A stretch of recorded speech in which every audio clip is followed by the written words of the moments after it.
Godzilla, the legendary, undisputed, super heavyweight king of the monsters. Ever since I was a young boy, I loved Godzilla films, but growing up outside of Japan, it was difficult to get a hold of these films.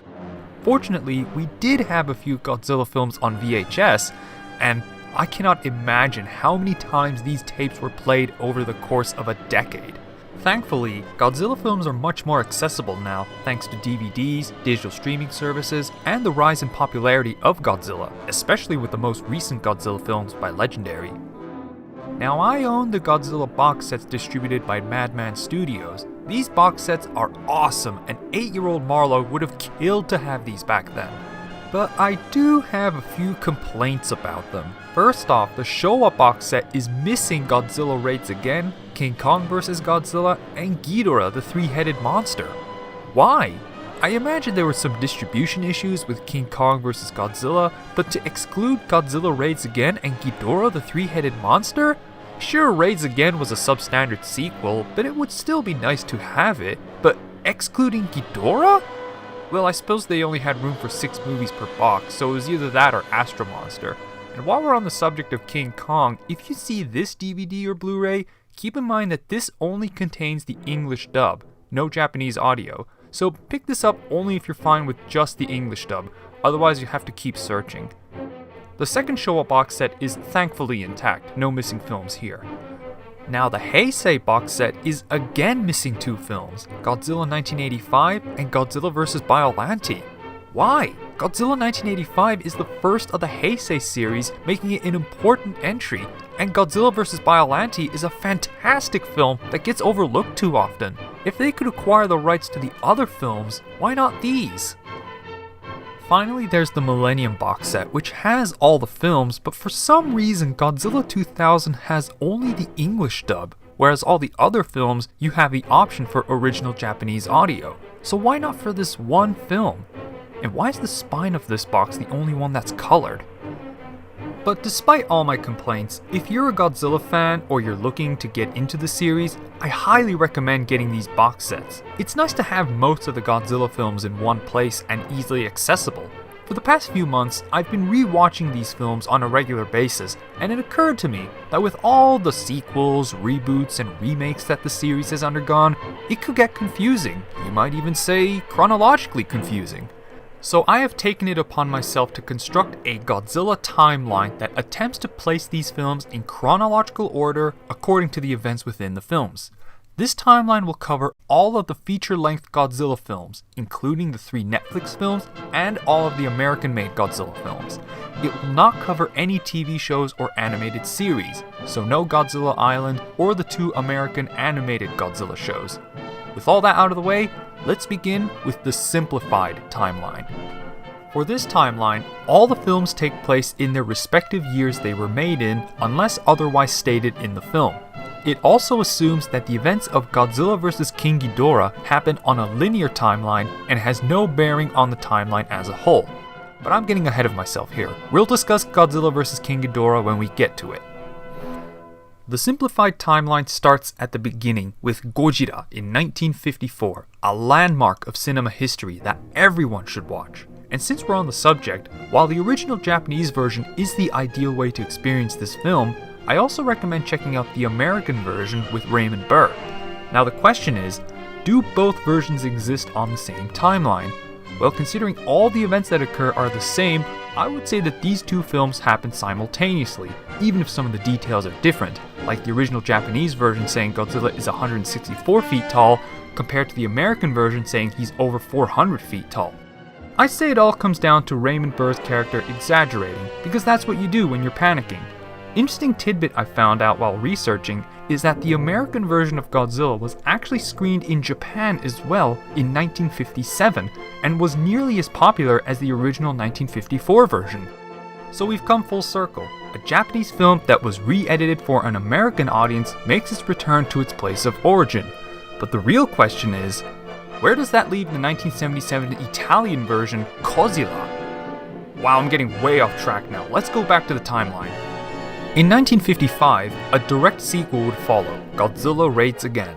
However, King Kong vs. Godzilla came out in 1962, meaning there was a 7-year gap between the two films. However, there are clues which suggest that it's a direct sequel, as Godzilla emerges from an iceberg, presumably the same iceberg he was buried and frozen into at the end of Godzilla Raids Again. In 1964, there were 2 Godzilla films, Mothra vs. Godzilla and Ghidora the Three-Headed Monster, followed by Invasion of the Astro Monster in 1965. If you ask me, these 3 films are some of the best of the Showa series. The series would nosedive a bit in 1966 with Ebida Horror of the Deep, also known as Godzilla vs. the Sea Monster. But then, in 1967 came Son of Godzilla, which, if you ask me, is an underrated classic of the Showa series. 1968 gave us Destroy All Monsters, meaning that it should go right after Son of Godzilla, right? Well, this film is chronologically the last of the Showa series. If you listen to the opening narration, it explains that this film takes place at the turn of the 20th century, 1999, meaning that it takes place after the events of Terror of Mechagodzilla, the last Showa series Godzilla film. Now what came in 1969, All Monsters Attack, aka Godzilla's Revenge, that is the real stinker of the series. Although this film mostly takes place in a kid's dream, yeah, he dreams of stock footage from Son of Godzilla, but there isn't really any evidence to support that Godzilla is in the real world, as in the world where the kid is, so maybe this film could be excluded from the timeline completely. But I suppose for the sake of simplicity, it should stay in the timeline, like it or not. We're heading into the 1970s now, and this is where Godzilla films get weird. In 1971, there was Godzilla vs. Ghidora, also known as Godzilla vs. the Smog Monster, which is probably the strangest entry into the whole series. 1972 gave us Godzilla vs. Gigan, which I would argue is not as bad as people make it out to be. In 1973, there was Godzilla vs. Megalon, the film that gave us Jet Jaguar, a character so beloved he was never seen again. It's also the film with the infamous tail dropkick, and is one of 2 Godzilla films featured on Mystery Science Theater 3000, the other one being Godzilla vs. the Sea Monster. Finally, in 1974, Godzilla became awesome again with Godzilla vs. Mechagodzilla, which got a direct sequel in 1975, Terror of Mechagodzilla, which is a marked step down, but it's still an enjoyable film. Now remember, this is not the last film in the timeline, as Destroy All Monsters takes place in the future and after the events of Terror of Mechagodzilla. This completes the Showa series. Now let's move on to the Heisei series, which started in 1984, beginning with The Return of Godzilla, also known as Godzilla 1984 or simply Godzilla. This film ignores all previous installments of the series except for the original 1954 film, and much like the original Godzilla, this one also was re-edited for a Western audience, with Raymond Burr reprising his role as the reporter, No, Not That Steve Martin. And this American version is referred to as Godzilla 1985. Once again, I like to think that both films are happening simultaneously in the year 1985. A direct sequel would follow in 1989, Godzilla vs. Biollante. This is an important entry into the series as it introduces the G-Force, the anti-Godzilla division of the Japanese Defense Force, and Miki Saegusa, a girl with extrasensory perception. Both the G-Force and Saegusa are recurring characters that appear in every Heisei Godzilla film. Now, despite the 5-year gap between the previous film, Godzilla vs. Biollante starts by recapping the final moments of Return of Godzilla, then cuts to 5 years later to the year 1990. Yeah, that's the strange thing about all the Heisei Godzilla films. They all take place in the year after they were made, and this means that Godzilla vs. King Ghidorah, which came out in 1991, takes place in 1992. Speaking of Godzilla vs. King Ghidorah, it's time to discuss why this film complicates the Godzilla timeline. You see, the plot of Godzilla vs. King Ghidorah involves time travel. The human characters go back in time to the year 1944 to prevent Godzilla from ever existing by warping the Godzillasaurus into the ocean, then replacing him with 3 Dorats who mutate into King Ghidorah, which the people from the future take control of. However, Godzilla eventually makes a rebirth in the present time, leading to a kaiju showdown. Now, the question is, if Godzilla was wiped from existence, How could any of the events from previous Godzilla films take place? And what about King Ghidorah? Are we to assume that he remains dormant until 1992? And if the main characters are time traveling, which rules of time travel does the film adhere to? Linear timeline or split timeline rules? Is the birth of Godzilla a fixed point in time that cannot be erased? If that's the case, why didn't the whole universe just collapse in on itself the moment Godzilla was wiped from existence? I know I'm overthinking this, but once any series starts introducing time travel, I cannot help myself but to try and figure out how it can be possible. But for the sake of simplicity, let's assume that all the events of Godzilla vs. King Ghidorah happen on a linear timeline and are contained within the one film.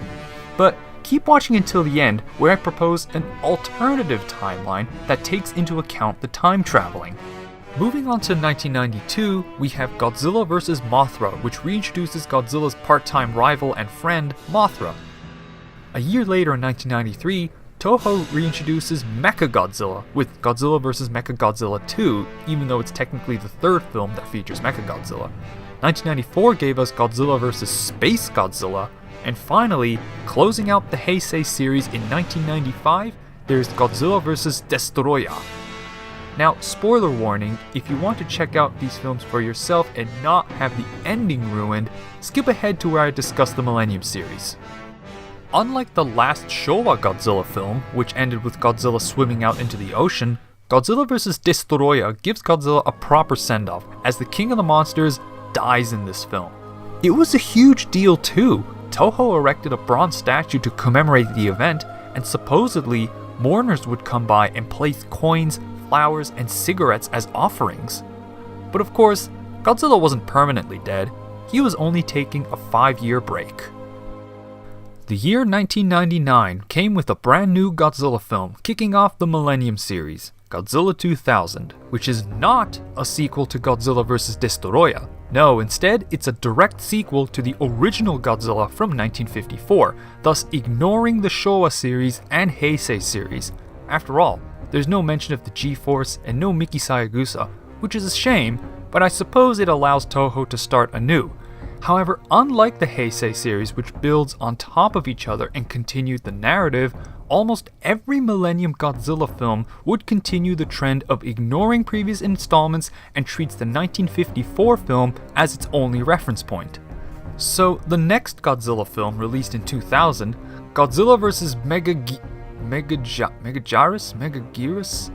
This is one of those names where, regardless of how I pronounce it, someone's going to correct me.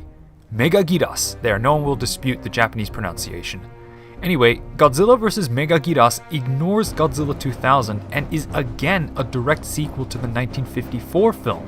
Same with the third Millennium Godzilla film, Godzilla, Mothra, and King Ghidorah, Giant Monsters All-Out Attack, a title so long that most people call it by its abbreviated title, GMK. Now, this film was released in 2001, but there's something interesting about this film. In one of the early scenes, the military is discussing a monster attack in New York which occurred a few years prior. They thought it was Godzilla, but it turned out to be something else. And you know what that's referring to? Yeah, that's right, the 1998 Roland Emmerich Godzilla film. For as much as I don't want to acknowledge this film's existence, GMK mentions the attack on New York, and the American Godzilla would also make an appearance in Godzilla Final Wars. And because it bears the name Godzilla, it deserves to be placed on the timeline. So where does Godzilla 1998 go? Well, it takes place after the original Godzilla, but before the events of GMK. So it goes right around here. Not necessarily a sequel to Godzilla, but taking place in the same timeline as GMK. The fourth Millennium Godzilla film, Godzilla Against Mechagodzilla, also known as Godzilla X Mechagodzilla, or simply Godzilla vs. Mechagodzilla 3, was released in 2002. Again, this ignores every other Godzilla film and is a direct sequel to the 1954 film.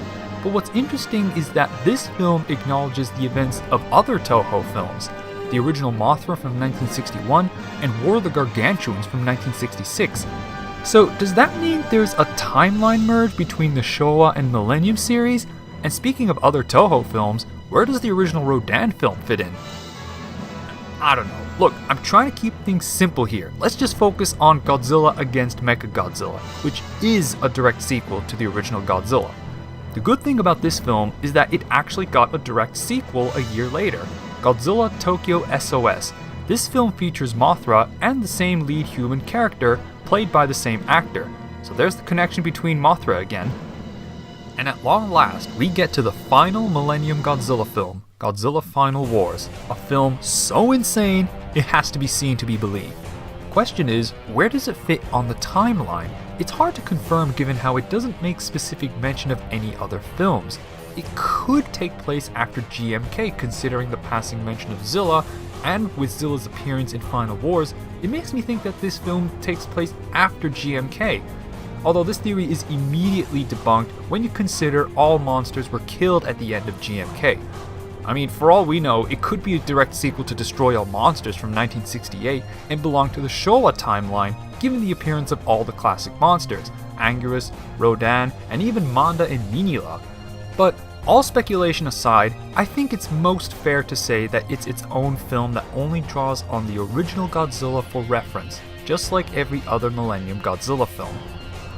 But who knows, there's no official word from Toho on where these films go chronologically. It's not like the Zelda series where Nintendo released Hyrule Historia and created an official timeline. This is just pure fan speculation. Now, let's move on to discuss Legendary Pictures' MonsterVerse. This covers Godzilla 2014, Godzilla King of the Monsters, and the upcoming remake of King Kong vs. Godzilla. Thankfully, this timeline is rather simple. The 2014 Godzilla film is a sequel to the original as it directly references events that transpired in 1954. A sequel would follow in 2019 with Godzilla King of the Monsters, which of course borrows its title from the American version of the original Godzilla. Finally, there's Godzilla vs. Kong, which at the time of writing has not been released and details are scarce. However, it seems that the King Kong in this film is the same Kong that appeared in Kong Skull Island. Only time will tell how large Legendary Pictures' MonsterVerse will become, and personally, I'd say it's about time King Kong and Godzilla had their rematch.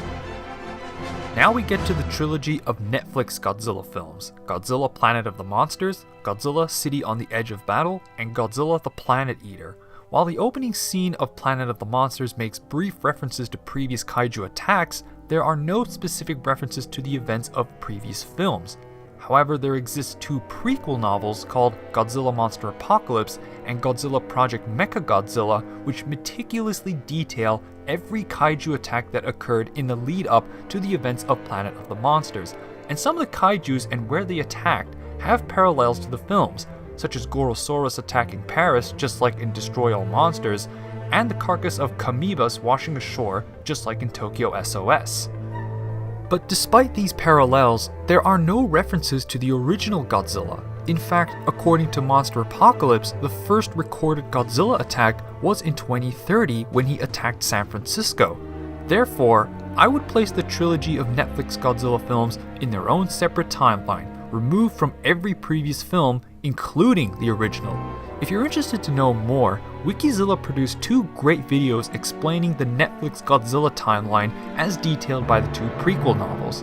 It's a whole world unto itself and definitely worth a watch. Finally, there's one last film I need to discuss, Shin Godzilla. Where does this film go on the timeline? Well, this film also doesn't fit into any timeline because it's more or less a remake of the original Godzilla that doesn't mention any previous films. Amazing how in the 60 plus years of Godzilla's history, they never actually attempted a remake of the original Godzilla. Instead, they made sequels and rebooted the franchise several times over.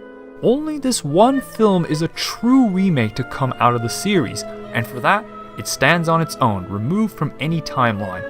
And only time will tell if Toho decides to make a sequel to this film, hopefully sooner rather than later. So that covers the simplified timeline. Zoomed out and it would look something like this. I'll put a link in the description for a high resolution version. Now, as I mentioned earlier, the events of Godzilla vs. King Ghidorah complicates the chronological order of the Godzilla timeline, as the protagonists went back in time to 1944 and erased Godzilla from history. In the simplified timeline, we brushed it off and assumed that the events of the film have no overall bearing in the timeline. But now, let's try and untangle this mess and take into account Godzilla's disappearance from history. This is the split Godzilla timeline. This timeline begins in 1944 with the events of Godzilla vs. King Ghidorah, where Godzilla was erased from history and replaced with 3 Dorats. Since the course of history was changed, our protagonists then go back to the 1992 of the timeline in which Godzilla never existed. However, the birth of Godzilla is inevitable, and so he resurfaces in 1992. Then, the events of the rest of the film occur, followed by the remaining 4 films of the Heisei series: Godzilla vs. Mothra, Godzilla vs. Mechagodzilla 2, Godzilla vs. Space Godzilla, and finally, Godzilla vs. Destoroyah. However, that only covers half of the Heisei series, and what about the Showa and Millennium series and the most recent Godzilla films? Well, just hold on, I'll slowly piece it together for you. Let's go back to the starting point of the timeline, 1944. We already established that Godzilla's birth is inevitable, and I theorized that there is a split in the timeline depending on when Godzilla awakens. As I said, to get the second half of the Heisei series, Godzilla awakens in 1992. Now, to get the Showa series, Godzilla awakens much earlier in 1954, and it is from here we get the original Godzilla, Godzilla Raids Again, King Kong vs. Godzilla, and the rest of the Showa series, whilst remembering to place Destroy All Monsters at the end. Now, to get the first half of the Heisei series, remember that Godzilla 1985 is a sequel to the 1954 Godzilla and ignores the Showa series. This is then followed by Godzilla vs. Biollante, and then the first half of Godzilla vs. King Ghidorah. This is where the timeline ends because of all the timey-wimey wibbly-wobbly stuff. Godzilla is erased from history and replaced with King Ghidorah, bringing us back to 1944 and the start of the timeline. The rest of the Godzilla films follow the same structure as the simplified timeline, taking place directly after the original Godzilla. This concludes the split timeline. Zooming out again, and it'll look something like this. And so there you go, 2 different possible Godzilla timelines. I had a lot of fun rewatching and researching for this video. What are your thoughts? Would you make any changes to the timeline? What are some of your favorite Godzilla films? Why not leave me a comment or piece of constructive criticism down below? And while you're at it, why not share this video with your fellow Godzilla fans? Well, thank you for watching, my friends, and I'll see you next time.